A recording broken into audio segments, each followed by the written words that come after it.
Um, uh, but like H.P. Lovecraft, the guy like lived and died in Providence, Rhode Island, and I've been to I mean I can't even say I've been to Providence. I went to Providence for like um for something work related. I had to do a podcast with the chief investment officer of Textron. They make the Bell helicopters and like stuff like Uh-huh. that. Actually, a very nice guy. We had some pretty good, we had some good sandwiches actually. Nice. Yeah, shared shared a sandwich with this esteemed gentleman. Talked about his motorcycles and just and then of course we had to go into like financial stuff. But Yeah. he's actually a really nice guy, and like he was very pivotal in my career in writing for Chief Investment Officer magazine. So Hmm. he was a very cool guy. I'm not gonna drop his name. Let's keep him mysterious. Um, but I stepped foot in Providence for maybe 4 hours, three of which were in the Textron office or whatever. So I didn't really spend a lot of time there. I walked around briefly. It's a very beautiful city.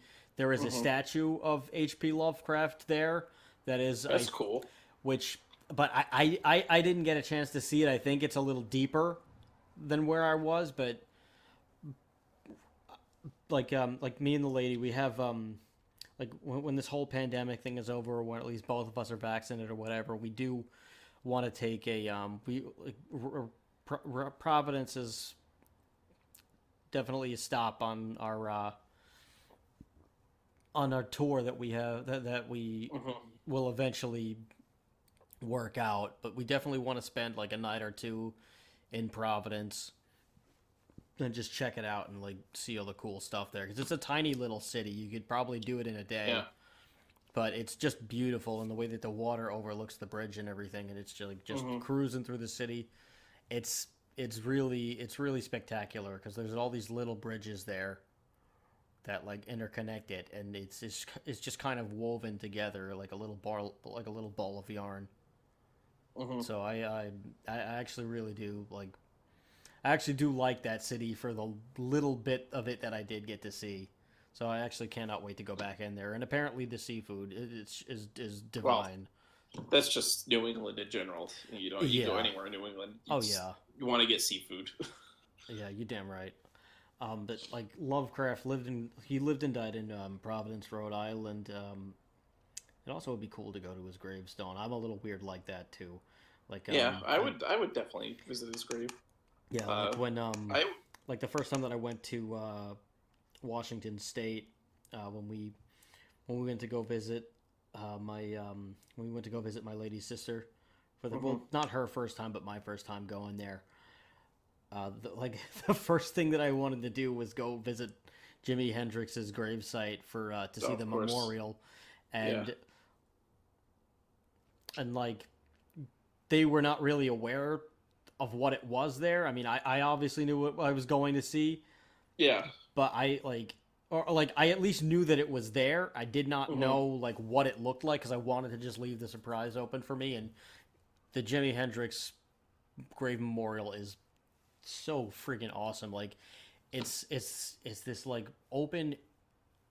It's this open like it's almost like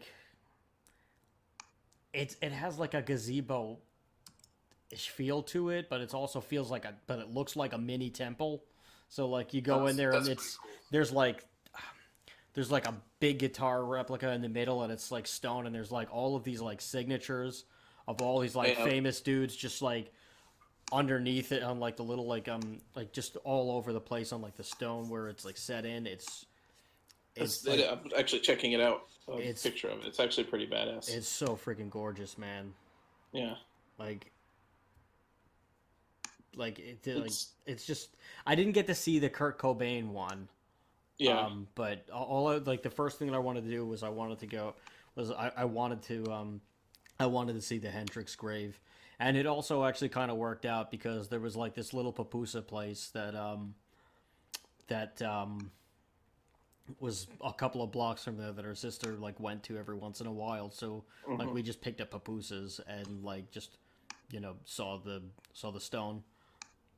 That's cool. Yeah, so it was a lot of fun. I mean, if you don't know what pupusas are, it's I believe it's like this Salvadorian dish where they you you it's like a stuffed pancake in a way. Like you kind of fold it out with the dough and stuff, and you mix the dough, and then like you get the ball of like you get the ball of like chopped meat, some spices, and like some like cheese, like just mozzarella, like little bits, Oh, and you like so it's almost like yeah. almost like an empanada or something. Yeah, it's kind of like that. You like roll it into a ball, and then you like, you gotta like fold the dough around it, and like you gotta like Yeah. roll it up and stuff, and like kind of like flatten it out, and then you fry it up, and then you gotta put like these you put like some you put like some pickled vegetables over it, and just stuff, and like you just like you do like some pickled cabbage or something like that, and you like shred it up and you put it over it, and you put a little bit of hot sauce on there, and it's like this beautiful little party in your mouth that everybody's invited to. Yeah, I get super excited when her dad brings it over. She's not Salvadorian. She's Guatemalan, but like everybody in her family loves pupusas, and I do too. Yeah. So if you ever get a chance to check out pupusas, you totally should. And if you're gonna go see the Hendrix site, you should get the pupusas before and or after. Yeah. But yeah, H.P. Lovecraft was just like on my list is to go check out his grave the next time that I go to Providence. This guy like influenced pop culture in probably in ways that he could never imagine. And Yeah, and which sucks for him because he was not successful during his life. no, he was one of those. He barely subsisted on his writing, basically. Yeah, well, Poe died broke too. Yeah.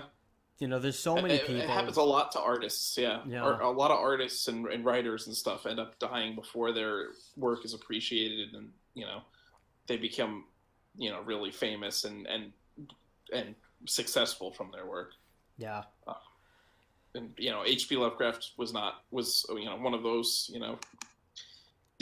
was not successful in life. He was not like even very sociable, or No, I wouldn't say he was a shut-in, but he was a bit of an awkward guy. He was an introvert for sure, I would say. Yeah. He was also, he was also quite racist. Yes. And like that's kind of the downside to this guy. Like, yes, his work is immaculate, and he's beloved and celebrated, but it was the 19th century. So just about everybody from that time period thought that way. I'm not excusing them, but that was the times. He was a product of his time. Yes, he was. I just feel that we should address that because in several of his works, the N word is prominently there. Like, for God's sakes, he names a cat the N word in one of them. Mm-hmm. So I don't want to turn this into like a whole like crusade, but I just figured it should be addressed that he felt a certain way towards a certain group of people. Pretty much anybody that wasn't like an Anglo-Saxon, essentially. Well, yeah, that was the time period. That's how everybody who was white basically just viewed things. Yeah. Or Protestant too, probably.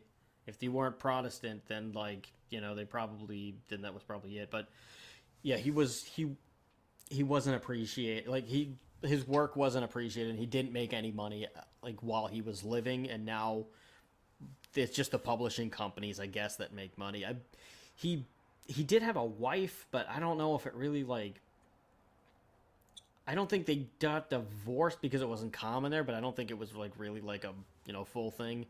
It was rumored that he was actually asexual, that he didn't really just care about sex or intimacy at all. He was just he was a kind of an awkward guy. He was which again I guess kind of made his writing like all the more intense and creepy, is that he kind of like he was a very strange guy, so he was able to put that strange, thought and into his writings and create this universe, the Cthulhu Mythos. Right, which he actually got the idea. He actually started writing the Cthulhu Mythos when he was in New York. Like he had moved from Providence to New York when he got married, and then he had started writing like some of his best work when he was living in New York. I guess because he hated being in New York, so it just kind of like left him with these. It kind of I guess. I don't know if it was like the busyness of it or he just did not like it. There was just something about the city that he couldn't stand, and he just started working on the Cthulhu Mythos as well as the horror of Red Hook. Entire life. He lived his entire life in Providence, Rhode Island. So moving from Providence, Rhode Island to New York City is a big change. It is in any time period. Especially for someone who is like socially awkward and possibly even I wouldn't say agoraphobic, but definitely introverted for sure. I wonder if he. I wonder if he had autism or something, and like it just wasn't diagnosed because it wasn't discovered at that time. It's possible. I mean, they think a lot of people throughout history might have had some form of autism or Asperger's, like Leonardo da Vinci. I think they've theorized that just because he was like so intense with his mathematical skills and also was kind of a strange, socially awkward guy. I could see that for Nostradamus as well. Yeah. I mean, also Nostradamus was like he was high a lot. Well, so maybe not. I would say all great prophets throughout history were probably getting stoned constantly. Oh yeah. You can't think of most of these things that they theorized or came out, which like many of them turned out to be true. Yeah. You can't have those as sober ideas much well, of the time. A lot, there's theories that, the human brain can act as an antenna essentially, and when you enhance it with psychedelic drugs, you can connect to another plane of existence. And so that these people that were prophets, like from, Bible times all the way to like, Nostradamus and stuff, when they were doing psychedelics, they were really connecting to another plane of existence. And that's where they were getting all this information from, is this other, their brain was picking up, extra dimensional beings and stuff like that. Right. Well, so that's what that's what they say about the third eye. Yeah. That the third eye is the antenna. If you don't know what the third eye is, look up the Indian spiritual teachings with like the chakras. Yeah. The third eye is it's in the center of your forehead. It's also called the pineal gland, or it's in between your you can't see me, but I'm like rubbing it now. I'm like just kind of like rubbing the area where it's supposed to be. It's supposed to be in between like slightly above your like it's in between your eyes but slightly above them, like in the center of your forehead basically. And it's like the pineal gland is like sideways. It kind of looks like a pine nut, and that's kind of where that comes into. But there's like a lot of conspiracy theories that like the fluoridation in the water was like meant to suppress that and like to keep the third eye a little bit closed. So like you have to just kind of like awaken it to like go into like these other dimensions where you see like twisting tunnels or whatever, and you kind of start to see like what's like. You like kind of go a little bit interdimensional, and you like see what's really going on. Yes. In a way, where like, we're like spiritualists. I don't really know what they're not. I can't really call them shaman, but like, I don't know, the Zen people. Sorry, that's not really that's probably not the name for it. But spiritualists, like, shamans, like Zen people. I don't know. Yeah. The Zen folk. the Zen folk will tell you that like if you haven't awakened the other chakras in order, like you have to go from like the from like the lower parts of your body to like the upper parts where like this where like the third eye is it's the first to last one. Like the next one is like the only one higher up is at the crown of your head where you can like get the full ascension when you get all 7 aligned. Yeah. A lot of them say not to do it out of order because then it'll mess everything else up. Especially if you start by opening the third eye because your body is apparently because you haven't developed the other chakras, your body is not ready to handle it. So like what you see can like really mess you up. I've heard that with certain psychedelics, oftentimes you'll see things that don't like that, you know, would be scary or angry, like but because it's a lot of self introspection. So if you're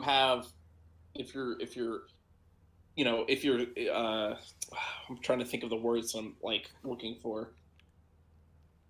If you have darkness in your mind, it'll come out when you connect, because that's like, you know, you're attracting that, you know, so it almost becomes like too self introspective for certain people that have like, you know, dark thoughts or something, and it, you know, and then dark things will manifest because of that in their, you know, in their trip, so to speak. Yeah, and that's why I've never done psychedelics, because I'm afraid of what might show up.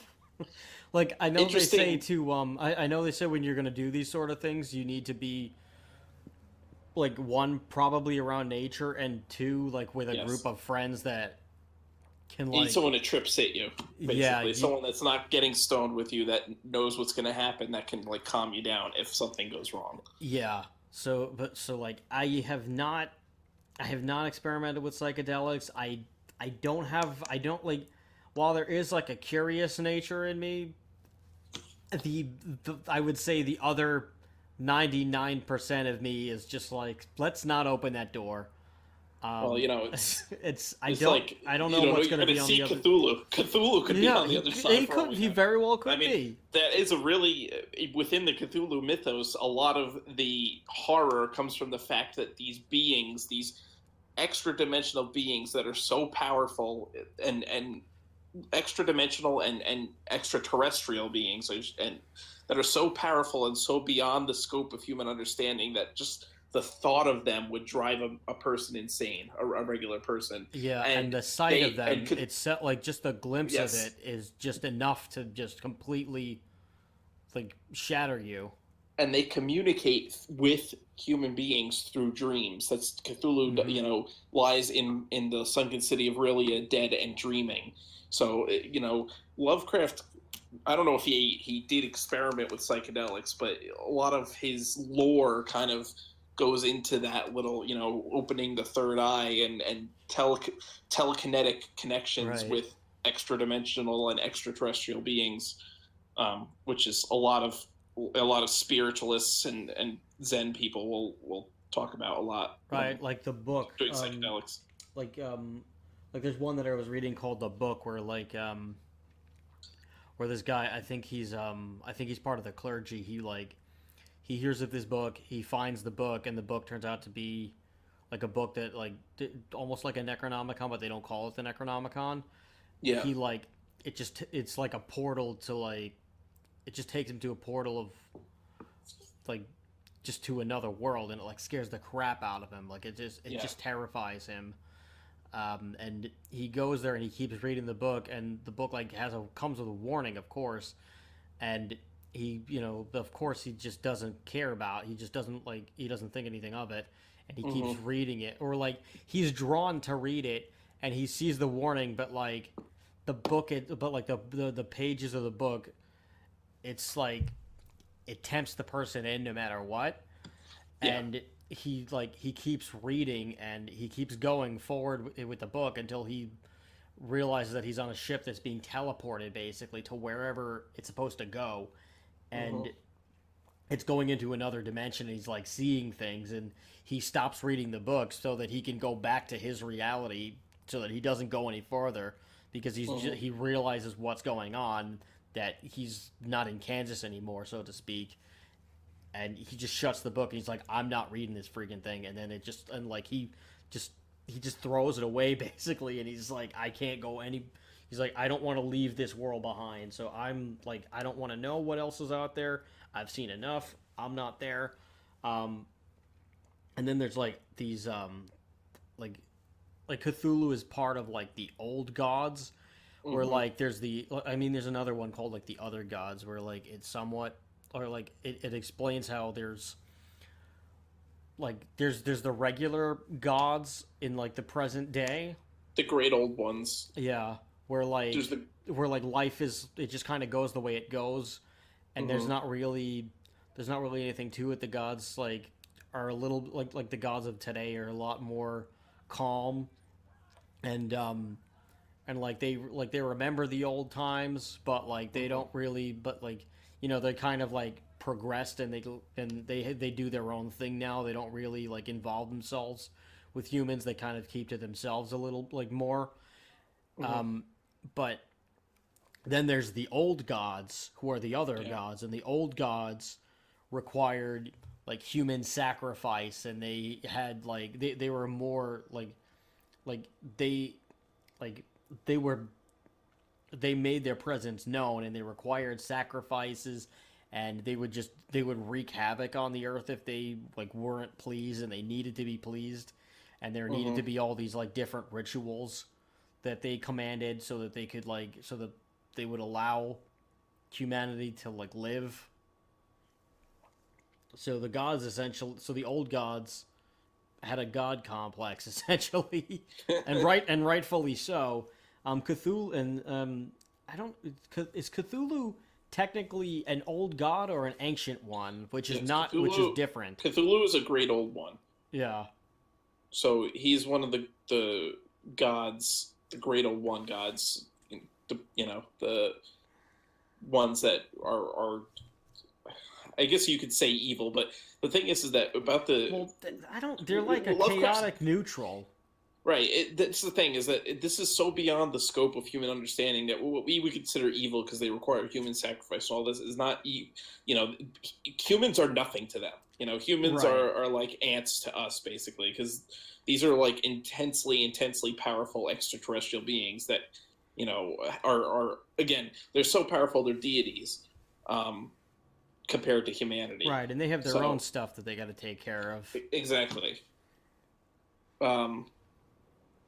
Interesting enough is that if extraterrestrials do exist in real life, which I'm a firm believer that extraterrestrials do exist. I do too. I'm not crazy about that stuff, but like I do believe that we have aliens out there, and possibly among us. It's definitely like, it'd be crazy to think that we're the only intelligent life out there, and I'm using the term intelligent very loosely with the human race. Yeah. So just like a race of beings that could travel the distance required to visit Earth would be so far technologically advanced compared to us that, again, it would be like us looking at a group of chimpanzees, essentially. We look at chimpanzees and we see them like use a stick as a tool. We're like, oh look, they're using tools. Well, it'd be basically the same thing. And like, there could be beings out there that are like, extra dimensional beings that it's not even like between us and chimpanzees. It's like literally they'd be gods compared to us, because they could travel between dimensional barriers. This is going into like really crazy theoretical stuff that, may or may not exist, and who knows if we'll ever know if it does. So essentially that's like what Lovecraft was kind of talking about with the Cthulhu Mythos and the Great Old Ones, were basically like, just, they weren't even necessarily literal gods. Like, they weren't like deities that created the universe. They were just intensely old, intensely powerful, and so beyond and so more advanced than humans that they were essentially just gods to humans, basically, compared to humans. So and then you have the damn cult that because Cthulhu's like dead but dreaming, and that's which just kind of means that he's not really dead, but he's just dormant. Yes. Because I guess his power just exhausts him that much. And Cthulhu is represented like the drawings of Cthulhu is he's like this giant squid demon monster thing that can fly, and it just drives people crazy just on seeing it. So a lot of the he does the thing that I love about H.P. Lovecraft, and I think this is the thing that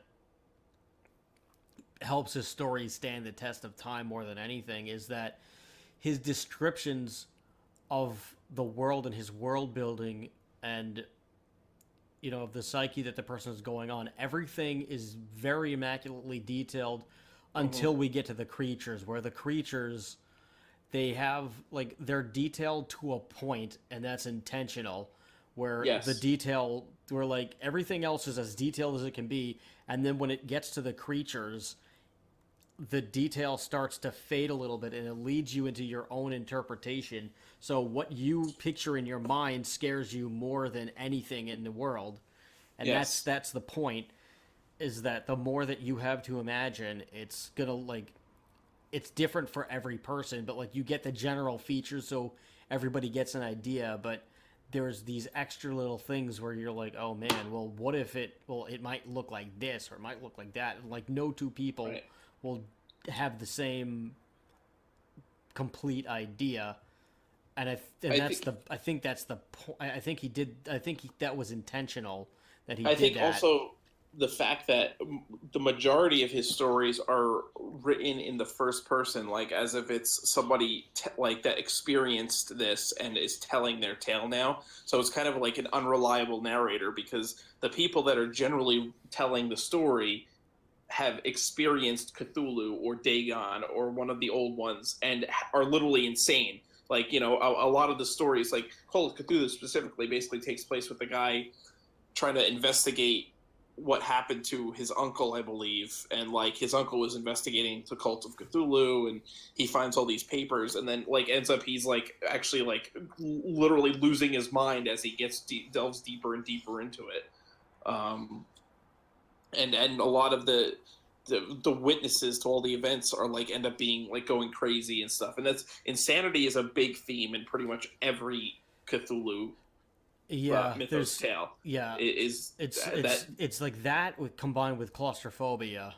Yes, and things that are so again beyond the scope of human understanding. When they find R'lyeh, the sunken city where Cthulhu sits waiting.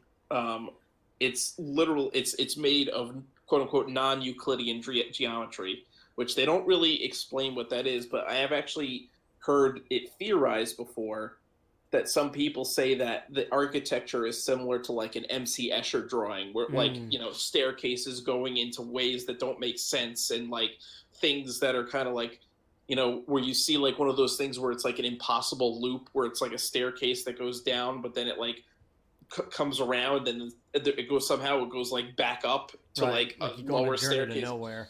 Yeah, it's that kind of architecture where it's literally it's not possible for a human mind to comprehend it, which is what drives people insane, especially when they see something like Cthulhu, because Cthulhu is not small. Cthulhu is the size of Godzilla.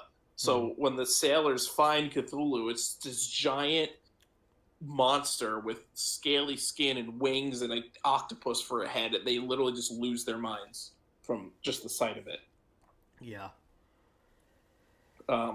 As well, and the Dagons too. The Dagons are these creatures of the Black Lagoon kind of these fish, these humanoid fish monsters. Yeah. That they just travel in packs, and they just pick people off every once in a while. And then there's the Night Gaunts. With the Night Gaunts is just a poem. It's outside of the Cthulhu mythos, but it's another creature of these they're just these demon-like entities that just they just hunt at night. and they don't have and they don't have faces. So like there are these faceless demon things that they just fly and they just kind of pick it off. I guess you could kind of say like, I guess a modern day idea of the Night Gaunt would be like the Jersey Devil. Okay, kind of like that, kind of like that idea where it's just like this like shape that you just see at night, this weird flying thing, and then when you do see it, it doesn't have a face and it drives you insane. Yeah. Night Gaunt, like I mean, his Lovecraft's writing, a lot of it was inspired by it's when he was a child, he like started writing this stuff. Like he was, like I think the earliest writing it says here that his earliest known like literally works, he was like 7, because he was like restyling like the Odyssey and like other mythological stories. Yeah, like, he was just like doing poems, but the because like as a child he was infatuated with like the Roman gods.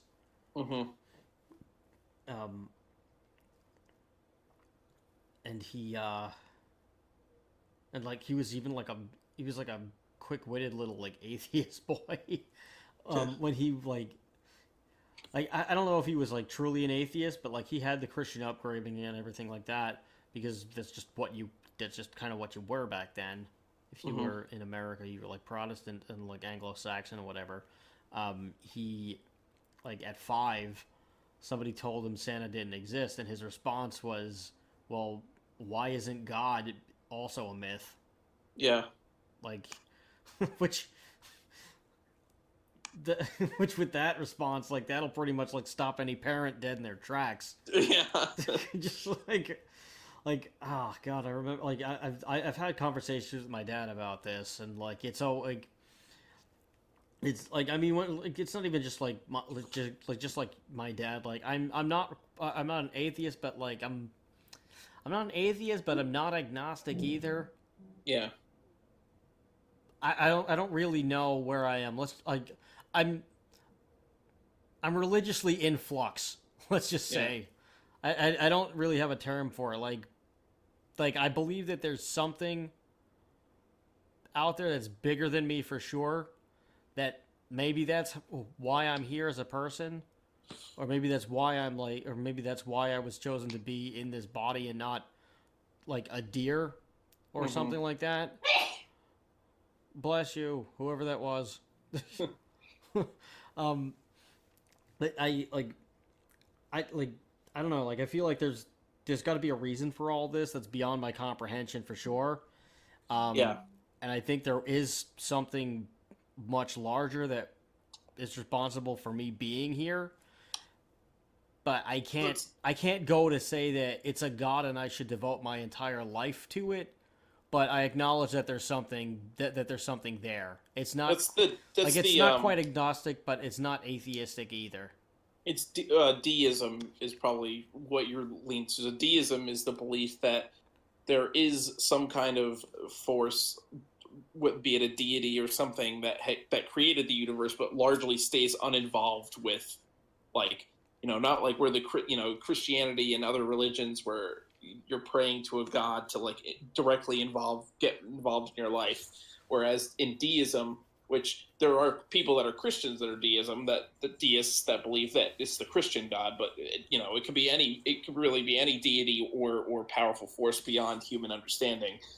So deism is essentially like there was something here that created the universe, whether it's an all-powerful God or what have you, and largely stays uninvolved with the day-to-day affairs of our lives. Kind of just was like, okay, you're alive now. The universe is created now. I'm gonna go do my own thing, kind of thing. The prime mover is what it was called. And actually, a lot of the founding fathers were deists. They weren't like everyone's like, oh well, America's a Christian nation, and it's like, well, not originally. Yes and no, because the founding fathers were not really religious. They were deists. They believed in, some of them were, but like Thomas Jefferson, for instance, wasn't Ben Franklin an atheist?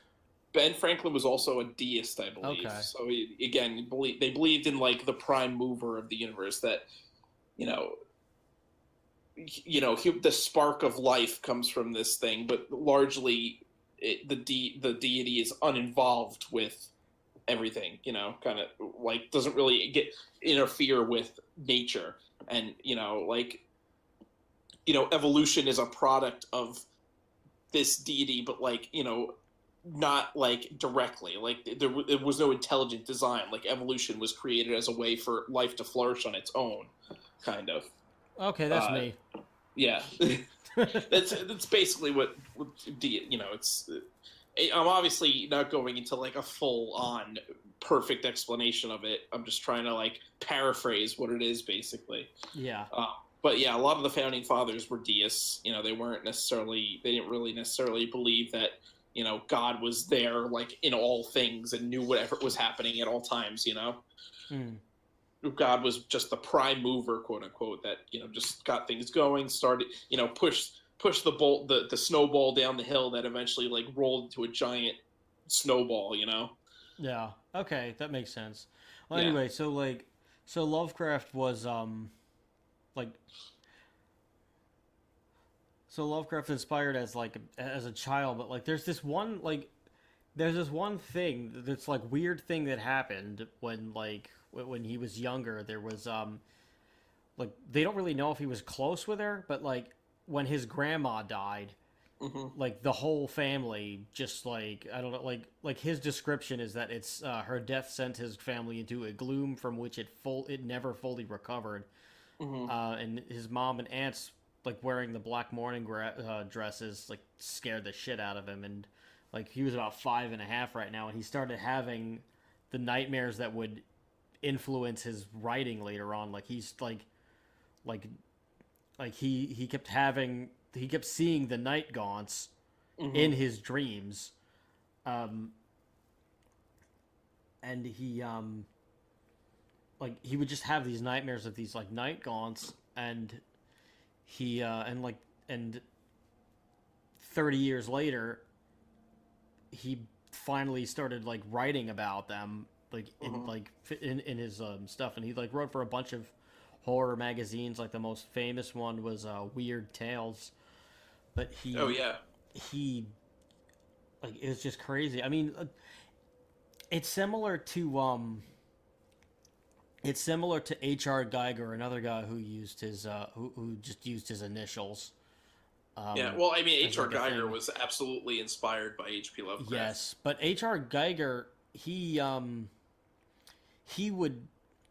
painted his nightmares. Mm-hmm.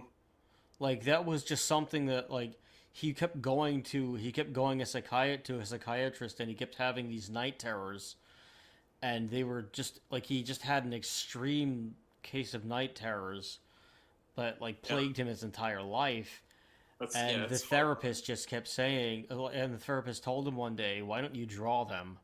Because everything that they were trying wouldn't work. So the therapist just said, "Why don't you draw them?" And that helped subside. Yeah. That helped subdue them a lot. And the guy ended up, call it a blessing or a curse. He ended up, he ended up having his entire fortune on it. And I think it's kind of cool that Tom Warrior from Celtic Frost, who was so inspired by H.R. Geiger's work. He not only had the privilege to have the Celtic Frost albums, some of them having the artwork of H.R. Geiger, which at one point I was obsessed with Geiger's artwork, and I actually wanted to get the Into the Pantheon. I think it was Into the Pantheon. I wanted to get one of the album covers, as a tattoo, and I later, I was also a lot more rebellious when I was 19 or 20. So I wanted to get it because it would shock people too, because it was very anti-Christian. Oh yeah. It was it's the painting where there's where there's a demon and he's got a slingshot that's made from a crucifix, kind of a thing.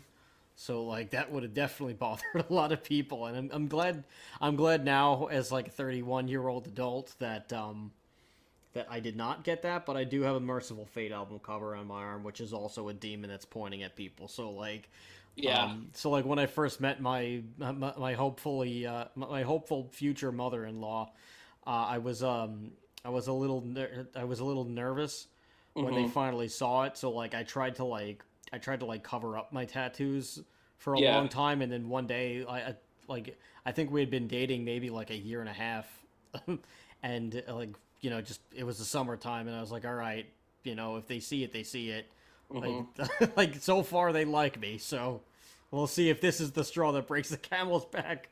And of course the reaction, you know, from a Catholic Guatemalan woman was, I don't like that one. Yeah, of course. Which was probably the nicest thing she could have said. Yeah. So I don't know. That's just kind of a funny one, but yeah, Geiger, he another very influential guy that, you know, he should probably have his own episode. Oh yeah, I think so. That would be definitely like it just inspiring. H.R. Geiger created so many pieces of art. Not only that, but also, you know, created the xenomorphs and the was it the pilot or whatever from Prometheus? Yeah. I can't think of it. Well, the last thing that he did was Prometheus, because he had passed not too long after that movie. I don't even know if the movie had come out before he passed. Actually, I haven't seen that one. But I haven't seen Prometheus either. The thought that I was getting at, really good. Yeah, the thought that I was getting at was not only did Tom Warrior get the privilege to have H.P. Lovecraft, to have H.R. Geiger, wrong initials, to have Geiger draw several of his album covers, but he also later became the caretaker for his estate, essentially. Oh, really? I didn't know that. That's interesting. Yeah, like or at least he was one of the caretakers of his house/museum. Yeah. Which if I ever go to Switzerland, I would love to. I mean, if it's still there, because I don't know what they did with it after he passed. But if it's still there, I would love to go in there and just you know, take a look at his works and you know, just really like bask in it. I don't know if they let you go on the train ride. He had a little like 1 to 2 person train that like just went around like his backyard or something, and he had like a little just like a train set, and he had like sculptures that were in the backyard that went there, so that he would just kind of like, yeah. There's a really good documentary on him. I don't recall I don't remember the name of it, but I saw it. I saw it maybe like 4 years ago on Netflix or something like that. It's really cool. But H.P. Lovecraft it's just amazing.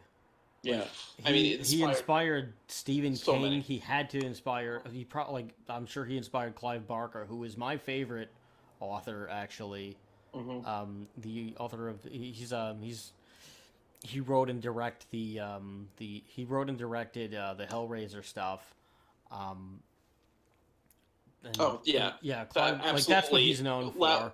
Clive Barker is the most descriptive guy. He kind of if not directly, but definitely if he hadn't directly been influenced by H.P. Lovecraft, he was definitely like subconsciously, because Hellraiser, you could see the imagery of you know, kind of like just the insanity and the not normal like architecture, and you know, and all this, the Cenobites can almost be like compared to Cthulhu, you know, like monsters in the Cthulhu Mythos, you know, that they're just so, you know, over the top and weird looking and macabre and it's almost like, I mean, you could combine like Lovecraft and Giger's art. Like you could combine Lovecraft's like writing style and with Giger's art, and you kind of get Clive Barker's stuff.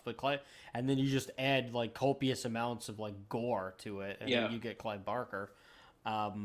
Stephen King, heavily influenced by H.P. Lovecraft.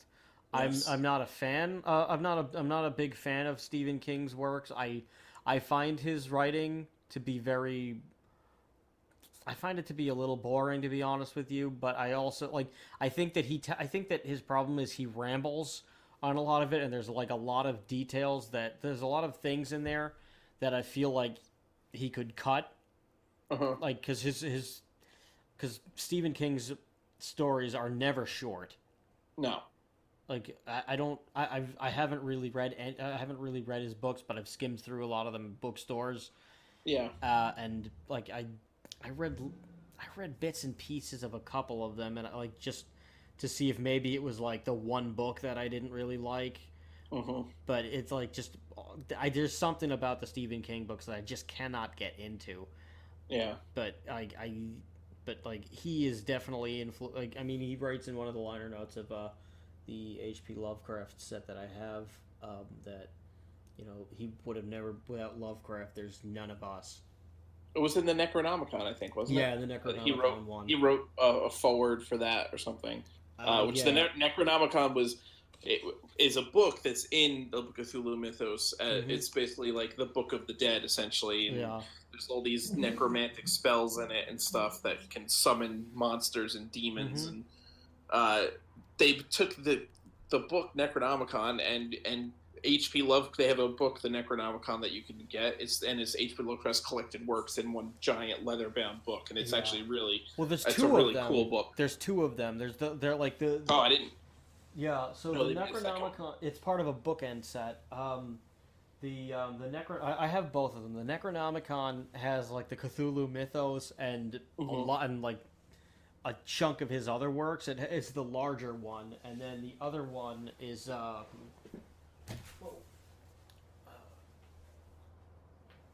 other one is called Eldritch Tails. Oh, okay. I see. I don't know. I've never even heard of that one. I didn't know that one's a little bit. That one's a little bit harder to find. I remember I like just stumbled into it in a Barnes and Nobles, and it was like, holy crap! I gotta get this. But they don't have the complete. To combine, they don't have the complete works. They're missing like they're advertised as having the complete works, but they're missing the Mad Arab, and they're missing the. It's not. I'm sorry, they're not saying the. I don't think that they say. They either say the complete works, or the or like the best. The Necronomicon might be only Cthulhu Mythos works, so because I know it has the novels like Shadow over Innsmouth and At the Mountains of Madness, plus all the short stories. Yeah. But the ones that are missing, the ones that I noticed, there might be a couple of others that are missing, but it's missing the Mad Arab, and it's missing Herbert West Reanimator in both of those volumes, which I was a little disappointed that it didn't have those two, because those are highly regarded in their own, and like Herbert West Reanimator, of course, inspired the Reanimator movie, and Necronomicon itself. That's directly lifted into the Evil Dead movies. Yeah. Which Evil Dead 2 is one of my favorite movies of all time. There's so much Cthulhu influence from the number two, right behind Jurassic Park. I guess Stephen King put it the best. Modern horror would not exist without H.P. Lovecraft, because not only did he innovate in the horror genre, he also brought science fiction into it, which really hadn't been done too much before. Like, there was some, but not really. I mean, science fiction was obviously a genre for years before that. You could argue that even like Mary Shelley's Frankenstein is a science fiction novel. But to combine horror and science fiction in the way it did really hadn't been done that much before Lovecraft. And he kind of inspired. I mean, there is so much stuff that takes inspiration. The Alien movies, the Bloodborne. It's a game made by From Software for PlayStation 4. Like, directly influenced. It combines gothic horror and like the Cthulhu Mythos horror kind of style. I mean, there was a band. There was a band in the late '60s. There's like a psychedelic band called H.P. Lovecraft, actually.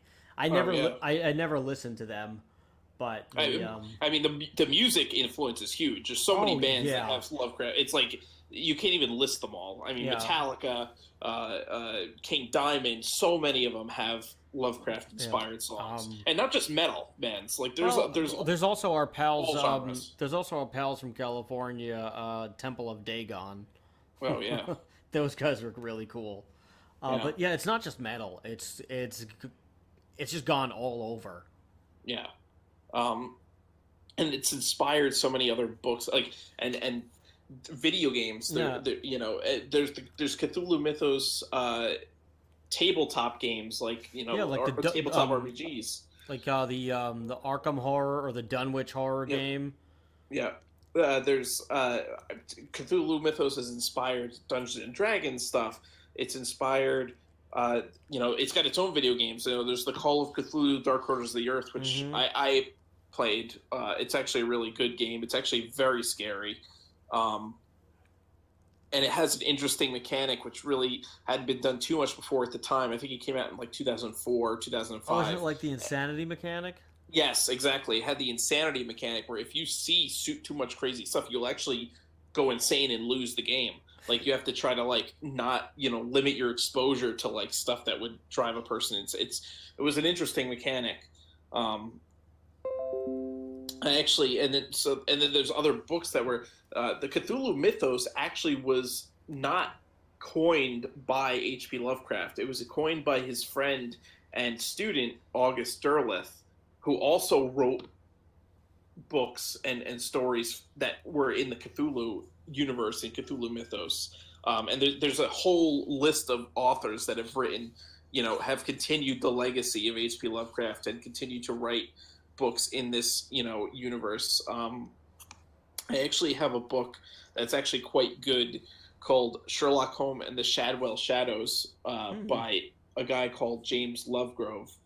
And it is basically taking Sherlock Holmes and throwing him into the world of Cthulhu.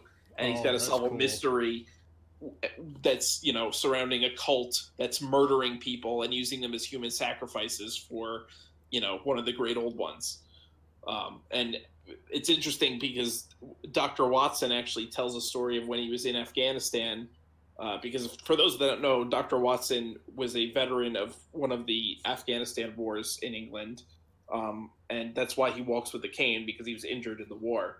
But in the Shadwell Shadows book, him and his, platoon stumble across this ancient temple that is full of these hybrid monster people that chase them out.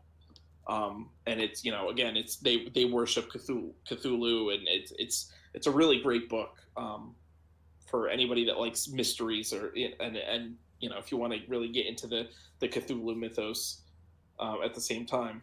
Do you still own it? Yes, I do. All right. I'm actually not. I'm not finished reading it. I'm almost to the end, but it's a great book. Maybe you'll be done by the time this pandemic is over, and then maybe the next time we shack up, I'll just borrow it from you. Yeah, it is. It's a really good book. It's pretty scary. It's got some pretty scary moments, which again is perfect because it's Cthulhu and Sherlock Holmes. So it just works. It works great. Wow. But the list goes on. There's just so much stuff that without H.P. Lovecraft just would not exist. He really the universe he created and the way that the stories were told from the perspective of the characters, and they're unreliable because the people that are telling the stories are literally losing their minds just from what they experienced. So it's kind of like this there's another level of lore, of world building and storytelling that it's kind of subconscious, because you're kind of almost reading the journal of someone that's losing their mind, so it's this whole other thing that you don't really even realize while you're reading it. It's just his writing style really was amazing, and I think we wouldn't really have most of the horror we have today if he didn't kind of if he didn't exist. If there was no H.P. Lovecraft, you don't have almost any of the horror that we have, today. No, That's just a not at fact. all. Oh, he was an atheist, actually. Oh, well, there you go. Well, that makes sense. Yeah,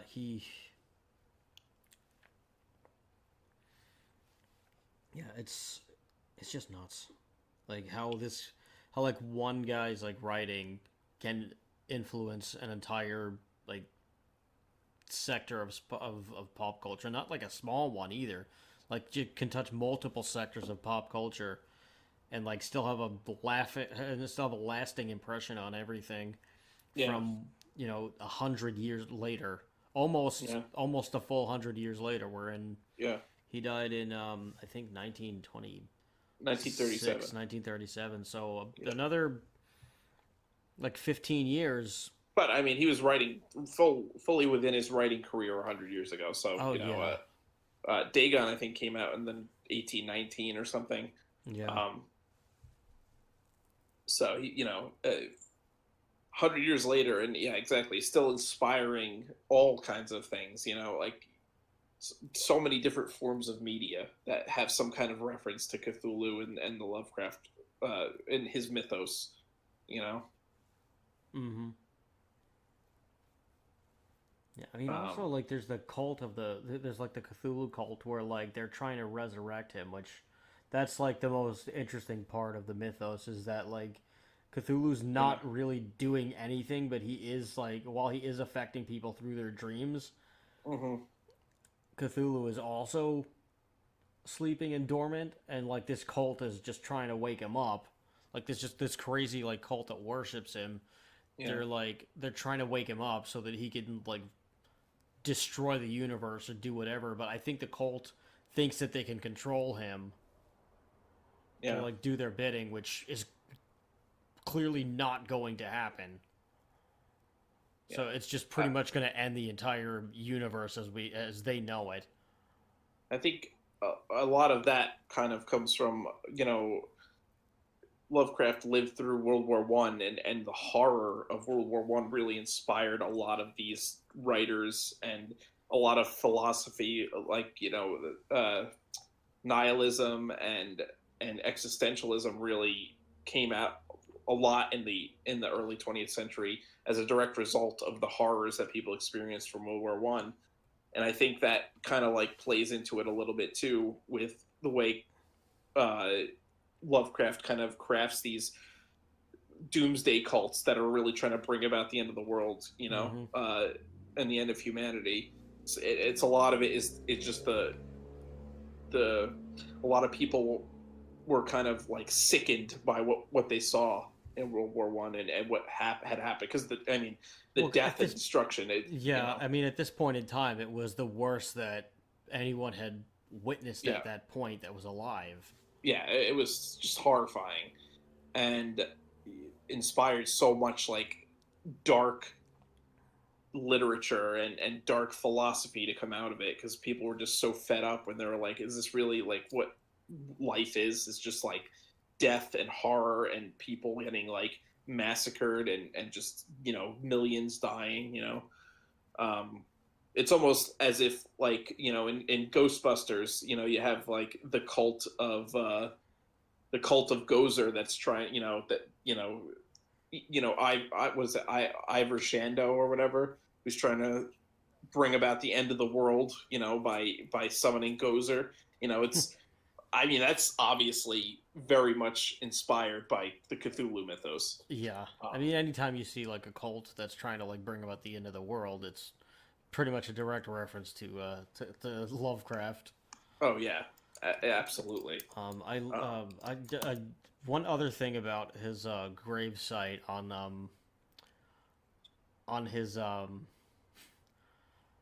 there on the headstone that he has in Swan Point Cemetery, there's a there's a phrase from one of his letters. That marks his grave, and it's called the line is "I am Providence," which I think is really cool.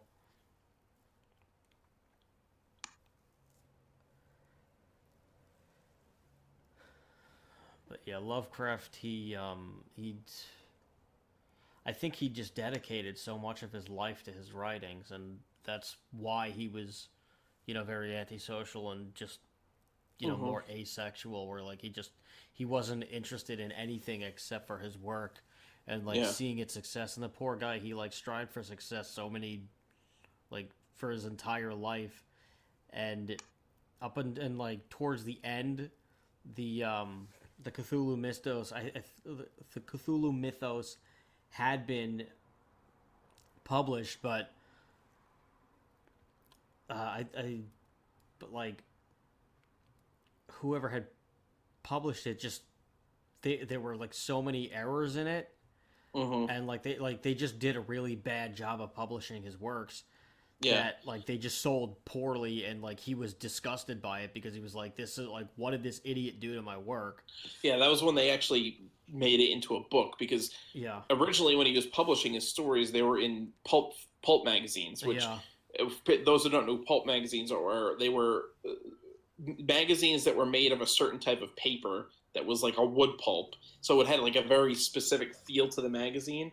And oftentimes they were like science fiction and horror stories, and actually the term pulp fiction and the movie are based off of that. It's just like kind of like these. They weren't really highbrow, so to speak. It was kind of like more for the common man. It wasn't like a highbrow kind of thing.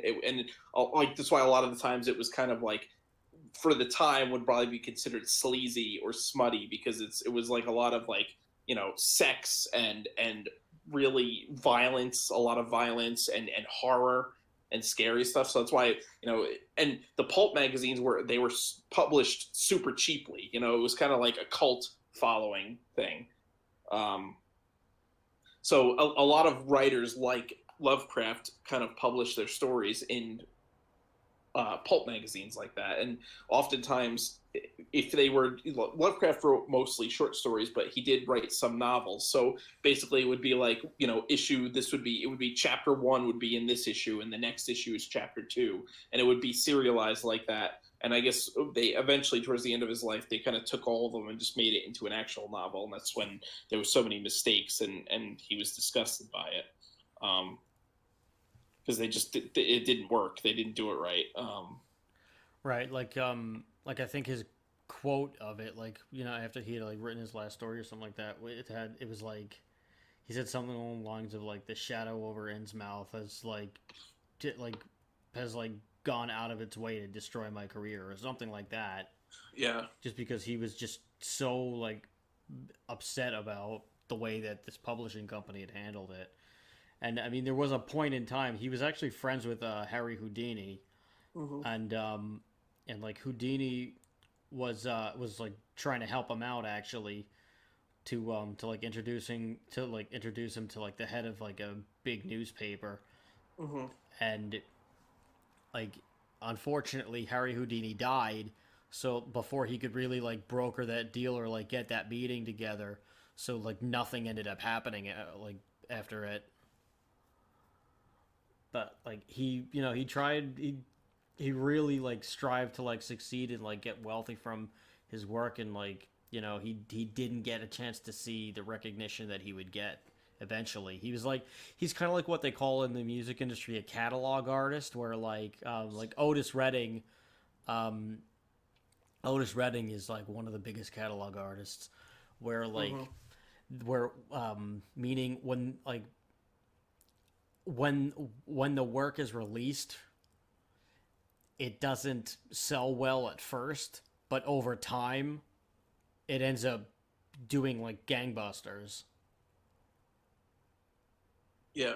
So I think that's kind of like more of what it is that he ended up becoming a catalog guy, where like even though like he didn't make a whole lot of money while he was alive, like writing all these things, he wrote such a huge body of work that like years later it just inspired so many different things that that like people to this day, and probably long after you and I are gone, that will will have all this will not be able to get enough of this stuff. Yeah. Well, that is unless like someone tries to cancel Hp Lovecraft because of his racist views, which whatever. I wouldn't be surprised. I wouldn't because people I wouldn't be surprised. They nuance. already got rid of Dr. Seuss's stuff because they couldn't handle it. Right. So like whatever. I would also like to point out that his views on race actually moderated as he got older. He wasn't as racist in his later years. He kind of like saw it as like, he became more sympathetic towards minorities and stuff in his later years. So his racist views did kind of die off at the end. Yeah, politically he shifted too. He was Republican for most of his adult life, and towards the end of his life, he ended up becoming a lot more socialist after seeing everything that was going on in the war. The Great Depression too. Yeah, that too, and it just all those things just kind of shifted his viewpoints. Yeah. A lot more in the other direction, which at the time it was just kind of a surprise that anybody would even shift their views at all. Again, not condoning what he did, but not condoning his beliefs, but or trying to put a Band-Aid on it, but that. His beliefs were common for the time. Yes. It'd be, in 100 years, people are going to think things that we believe today are probably, most likely, they're probably going to be like, wow, I can't believe those barbarians thought like they did back then. Yeah. So it's just, you can't really frame someone's beliefs in the lens of today because it doesn't work. You're going to, inevitably, it's going to be, okay, well, obviously it's worse, Yeah. That doesn't mean that they were terrible people. That's just they were a product of their time. Everybody believed the same thing at that time. Right. I mean, every person, whether they're not they were like a big figure or just a regular person, they're we're all products of our time. Like you and I are products of our time right now. Right. Our children are going to be products of their time. Our children, and so forth and so on. Everybody's going to be a product of their time, and everybody's going to look at what the past did, and they're not gonna agree with everything that happened. Right. That's just how it is. You look at for example, I think cars in the 1950s were awesome, and I think that was the best. I think that those are the strongest and the best cars that you could get. Mm-hmm.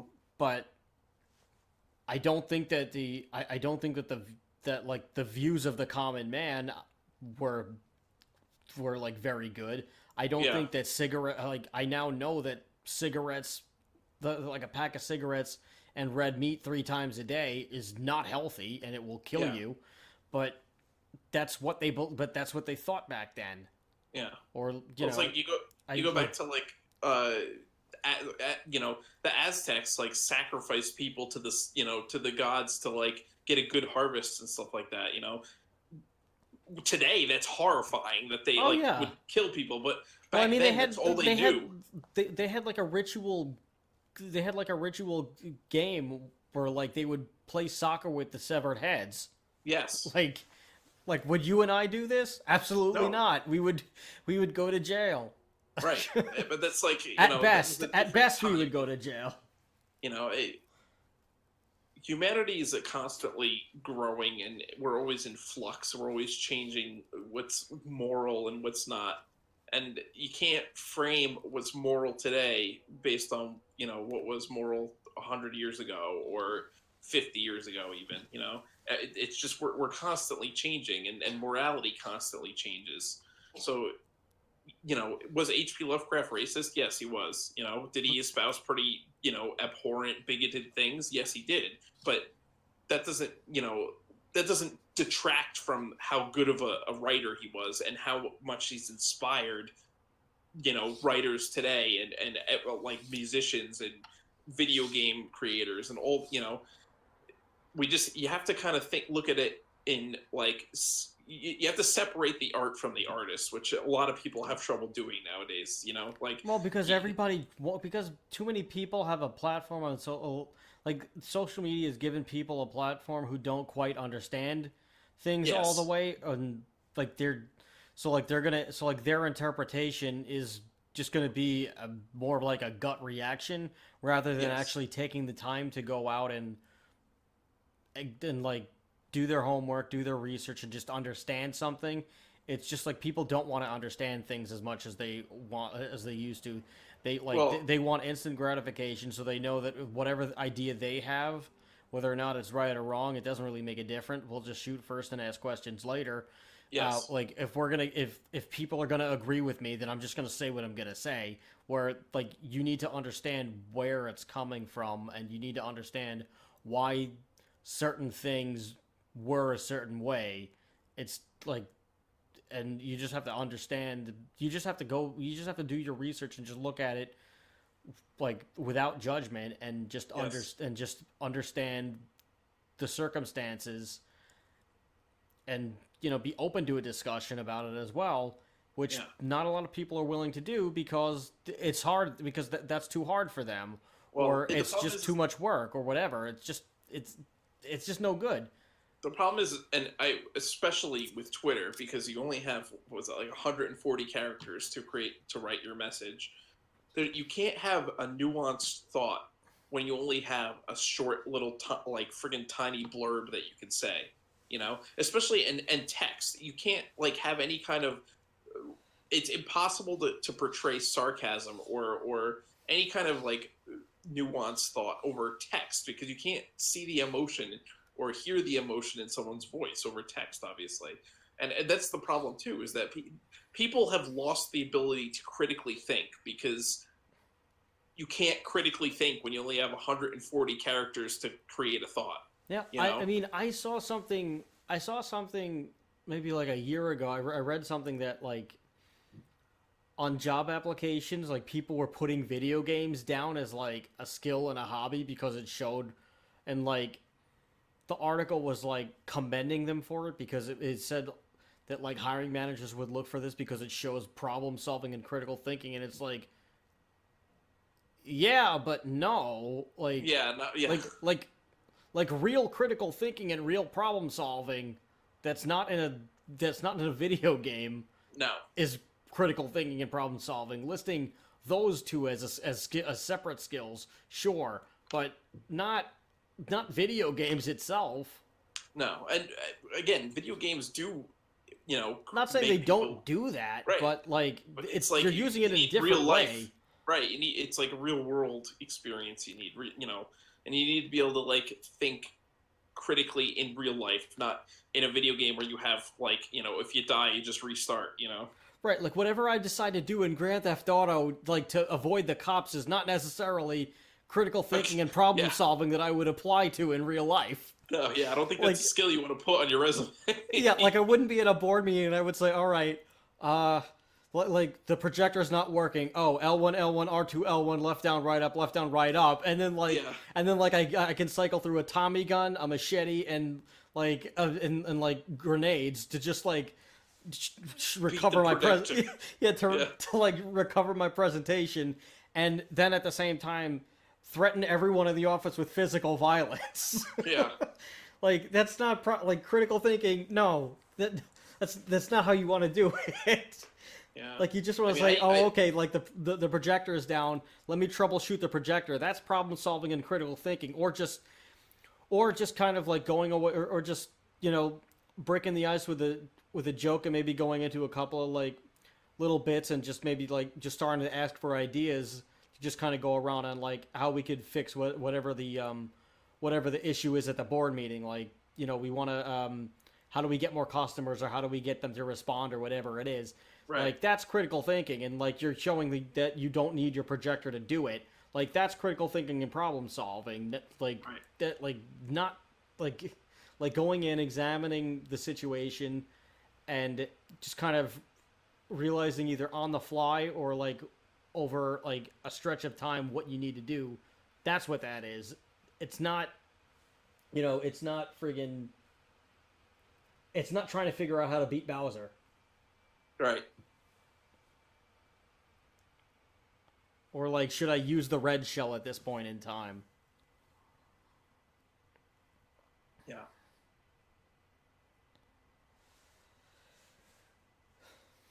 But people are strange.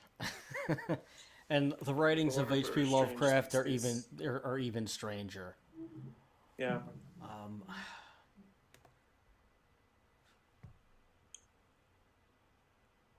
What do you got? I don't know. What else can you say? You know, he's just so many things that wouldn't exist today without Lovecraft. You know, the list is endless. You know, and it's weird because it's like so many things that exist as a direct result of Lovecraft, and yet I feel there's so many people that still don't know what Lovecraft is or don't read Lovecraft, so they don't understand. He's almost like it's weird because he's mainstream yet obscure at the same time. Yeah, it's an interesting dynamic because most people know things that his work inspired, or might even know, they might know what Cthulhu is, have seen Cthulhu before, but then at the same time they've never read any of his stories, and they might not even know who Hp Lovecraft himself is. They might have only ever heard of Cthulhu. So it's this weird dynamic because and I guess that's kind of like, how his life was. He was kind of an obscure writer during his life. And, even though he has gained way more mainstream following today than he could ever have dreamed of when he was alive, it's still it's kind of this weird, halfway between mainstream and cult following, Yeah, I couldn't agree more. It's just mind-boggling to think just how influential somebody's work can be. Yeah. Nearly 100 years after it's been written. Yeah. It's just taken on such a life of its own. He's definitely going to go down as one of the greats, up there with Edgar Allan Poe, and yeah, he's definitely on that level. And will be remembered, I think, for many years to come. Mm-hmm. Yeah, he was also influenced by another guy as well, Lord Dunsany, who he was an Anglo Irish writer, who did a lot of fantasy works. I don't really know his work a whole lot. But that was another big influence. Like, those were his two, was Poe and Lord Dunsany. Yeah. Also the Satanic Church has it took some elements from Lovecraftian from some Lovecraftian items. I haven't watched the show Lovecraft Country. That's like a new HBO show. I don't have I don't have HBO Max, but I have been curious to check it out. That's what it is. The Satanic Rituals. It used parts of the Lovecraftian works. It has an essay that claims that the Lovecraft works carry a partial truth to them, and they kind of use it in the same symbolic manner as Satan. Mm-hmm. And there was some guy named Kenneth Grath of the Typhonian Order. I don't know what that is. I've never heard of that one. I guess it's another occult group, but he incorporated the Lovecraft mythos into his rituals and occults. But he did it in more of a literal sense. Mm-hmm. The Church of Satan maybe borrowed things a little bit looser. Maybe they had a hierarchy in a similar way, but this guy was a little bit more he just kind of took it a little bit more directly. Mm-hmm. It's just a lot of crazy stuff. I mean, there's also a site that I check out every election called I think it's Cthulhu for President. Yeah. I had actually once written a song that for Zamboni called Cthulhu for President. We just never really did it. Yeah. It was, I mean, it's a goofy little tune, but it was probably would have been a really dumb song. So I'm kind of glad that I never did that one. but like there's like the Cthulhu for President stuff is it's just like every year it's just like it like the year just changes, but it's not and like whatever his it's CthulhuForAmerica.com, that's what it is. Yeah. And like, you know, you just like he just kind of takes whatever the whatever like the current political messages from like the bigger from like one of the parties, and like he just kind of turns it on it, and like they just turn it on their head, and it's just like got all this like silly little Cthulhu merch that like is specifically Cthulhu 20 whatever or 90 or like or whatever year it is. Like his logo is similar to the Obama shell, but instead of like the shell for the O, it's just like the tentacles over the sea. It's like green and like, you know, I remember he had like a shirt a while ago that just said "No life matters." Oh, here it is. It's Cthulhu No Lives Matter. Or there's like Cthulhu 2020 Big Apocalyptic Change or something like that. There's another one, why vote, like his main campaign is why vote for the lesser evil. Like, oh yeah, it's just funny stuff. Yeah. Or there's like a make Rulia great again shirt. It's really funny. I would like to get some of these things, but I don't think that it's a good idea because I don't think enough people would get it. So I will probably not own a piece of this merch, and I will be very sad. But deep in my heart, I will always vote Cthulhu. Yeah, there's a famous painting of like, I don't know who it was done by, but it's like it's a picture of like Jesus holding like the Constitution or the Declaration of Independence or something, and like all the founding fathers are there, and they're all like, you know, it's supposed to be Washington D.C., and they're all like put their hands in their hearts. Well, someone like redid it, and instead of Jesus, it's Cthulhu, and like there's like just like a pool of blood, and the little kid is like putting like a friggin' like Eldritch sign on the like in blood on the piece of paper. Oh, that's and, awesome. And like all the like people are like fish people and stuff, or like they're missing eyeballs, and like blood is just running down there. It's pretty awesome.